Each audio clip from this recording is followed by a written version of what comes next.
Ramdaman mo rito? Ano lang, basta parang ano lang kayo, may tatabi lang kayo, ganyan. Saan ka nakatutulog? Kasi 3 kwarto. Ito.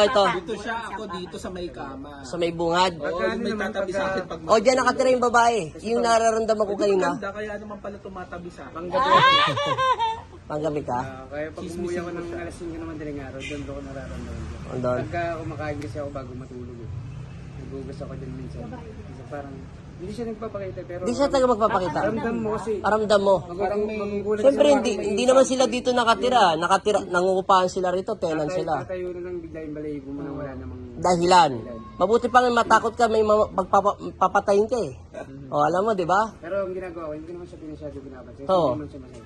Hindi naman masama. Okay naman siya. Hindi siya nag Tapos minsan, pag magla-lunch ako ng alas 2, edi magluto ako dyan, may lumalagabag dyan. So, wala naman to, wala rin si mami.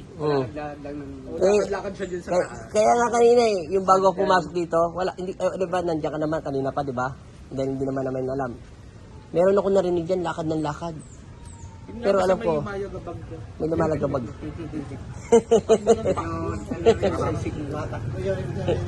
Naglalaraw, gano'n. Tapos napapaligiran pa kami ng puno. Dito talaga may nakatira dyan, pero ngayon wala na. O, kasi kanina pa tinapatan ng incense.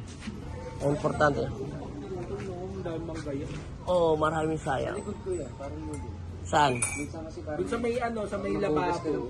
Ay, doon, wala na. Tinamana na yung incense yun. Habang nakatingin sa'yo. Yung nakatira dyan, at saka yung 10 puno doon, pati yung puno doon, yung sa likuran na yun, bay bakit yung may nakatira doon kanina, may naditik ako.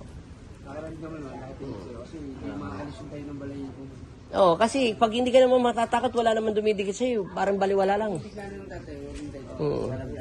Walang dahilan. Oo.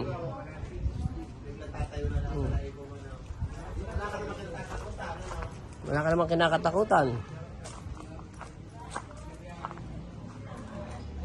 Haunted house po yan. Magandang bahay.